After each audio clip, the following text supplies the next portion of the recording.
Now, what may be the most remarkable coming out event we've ever seen. A little girl is unable to speak a word or connect to the world around her in any way. Or so everyone thought, until she turned 11 and suddenly something remarkable happened. ABC's John McKenzie has the story of a girl breaking out of her own body. You don't know what it feels like to be me. When you can't sit still because your legs feel like they're on fire, or it feels like 100 ants are crawling up your arms. How is it that these powerful words came out of this flailing body? People look at me and assume I am dumb, because I can't talk. Something extraordinary happened to this 14-year-old who was written off as mentally deficient, something that may help unlock the mysteries of a baffling disorder. What do I want? I want to be like every other kid, but I can't, because I am Carly. Born in Toronto, Canada, Carly Fleischman was 2 years old when it became clear she was not keeping up with her twin sister Taryn. When you're told your child is going to be developmentally delayed, that they might achieve the developmental level of a 6-year-old, it's like being kicked in the gut. When Arthur Fleischman and his wife Tammy learned the diagnosis was autism, they expected the worst, that the twins were headed in different directions. And how bad did it get for Carly, those first few years? Awful. Part of her delays prevented her from walking, from sitting up. It was clear that Carly, like most autistic children, was lost in her own world, perpetually swimming underwater. And all the doctors would say, you're the parent. You should do as much as you feel you need to do for this kid. Carly, stand up. The Fleischmans were on their own. Experts told them that early intervention was critical. You use your fork. So ever since Carly was 3, her therapy has been intensive, unrelenting. This took about 40 to 60 hours a week of one-to-one therapy. She always had about 3 to 4 therapists working with her. And if you're not getting results with one approach, you move on and you try something else. You didn't give up. You pushed Carly. And when you look in Carly's eyes, you can see an innate intelligence. So we never gave up. We never gave up. But if there was intelligence, Carly's ceaseless rocking, flailing arms, and tantrums hid any trace of it. Worse, she couldn't speak. Not a word. I did not have any expectation that she would have a fluent form of communication. Dr. Nicole Walton-Allen is a clinical psychologist who led Carly's therapy program. Her profile was that of a child who was severely autistic and more than likely moderately mentally retarded. And did you ever think about institutionalizing her? We had friends saying, you know, you've been plugging away, spending thousands of dollars on therapy. You're not really seeing the progress. So, of course, you start thinking about, should she be in a group home? But you decided against it. I could never do it. Could never do it. How can you give up your kid? What do you want? Despite thousands of hours of therapy over months and years, Carly's progress was excruciatingly slow. That is until one day 3 years ago when Carly was 11. She ran to a computer for the first time, and what happened next was a breakthrough so profound it would finally pierce Carly's silent, secret world. And she was quite distressed, and she starts to spell H-U-R, and it was like T, hurt. And then a little bit later on, she spells H-E-L, and we kind of pushed her to finish, and she puts P. So she spells help. Afterwards, she sort of got up, went behind the couch, and she threw up. What are you cheering? Barbara Fenton Nash is one of Carly's longtime therapists. So what did this tell you? It told us that there was a lot more going on there than we knew. And to us, that was a breakthrough moment because we hadn't specifically taught her the words. And at first, we didn't believe it. Knowing this child for 10 years and never seeing her write a thing, of course you're going to be skeptical. Everyone was, including her other therapists, who were now desperate to see proof.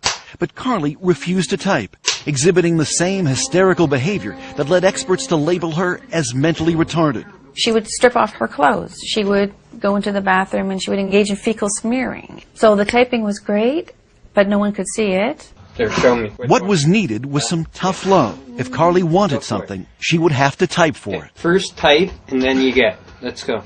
Oh, she had to work for it. If she wanted information, if she wanted to go somewhere, she had to type by herself. Finally, several months later, Carly began to type for others. She started to realize that by communicating, she had power over her environment. And what came through her finger, typing one letter at a time, with fluency no one could believe, was astonishing. I am autistic, but that's not who I am. Take time to know me before you judge me. I am cute, funny, and like to have fun. Through her torrent of words, Carly began to unravel the mysteries behind her often wild behavior. Like banging her head. Because if I don't, it feels like my body is going to explode. It's just like when you shake a can of Coke. If I could stop it, I would, but it's not like turning a switch off. I know what is right and wrong, but it's like I have a fight with my brain over it. Use your words. And Carly was not shy about expressing her desires and frustrations. I want to be able to go to school with normal kids, but not have them getting upset or scared if I hit a table or scream. I want something that will put out the fire. We were also horrified because for years we had spoken in front of her as if she wasn't there. Now, for the first time, Carly was able to have conversations with her parents. You think you can write back to Dad? I want to go on a snowmobile. Can we do it? Will you go on one? I think it would be fun. So here's your daughter, and finally you get to meet her. Mm-hmm. What was that like? Overwhelming. Overwhelming. I stopped looking at her as a disabled person. You promised. Did you lie to me? And started looking at her as a sort of sassy, mischievous teenage girl. I want people to know that no one is telling me what to say, and I don't have a hand up my butt like a puppet. Carly has been very clear that she sees herself as a normal child, locked in a body that does things that she has no control over. Side by side with her twin sister Taryn, it would be easy to dismiss Carly as intellectually challenged. That is, until you ask her a question. Carly, why do autistic kids cover their ears, flap their hands, hum, and rock? It's a way for us to drown out all sensory input that overloads us all at once. We create output to block out input. Carly's brain, unlike most people's, is overwhelmed by the senses of sight and sound, taste and smell. Our brains are wired differently. We take in many sounds and conversations at once. I take over 1,000 pictures of a person's face when I look at them. That's why we have a hard time looking at people. The one thing she can control is when and where she'll type. Oh, this is John. This is John. And usually she needs to be motivated. Finish up. You're doing great. When I tried making conversation with Carly, she would not type back. I'll tell you anything you want to know. Her finger hovering over the keys for hours, until I brought up my teenage son. He wants to play football. No, she's smiling. It's going to be something funny. Are you embarrassed? Come on, we want to hear what you have to say. Yes, I guess he's cute. 2 years that we've been communicating, and every time she writes something, there's a little bit of that sense of awe. The room resembled a ship's cabin. Its walls Dear made Dad, of wooden laths, I love when you read to covered me, by many coats and I love that you believe in me.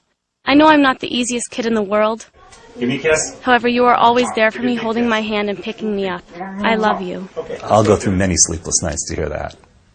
I'll spend every penny we have to hear that. Was there one writing in particular that left a lump in your throat? In this writing where she says, "You've never been in my body. I wish for one day you could be in my body."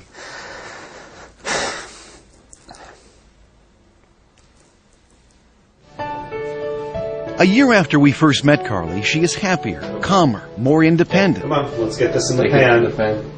She's even writing a novel. I think that humankind is just oblivious to things that have been around for many years.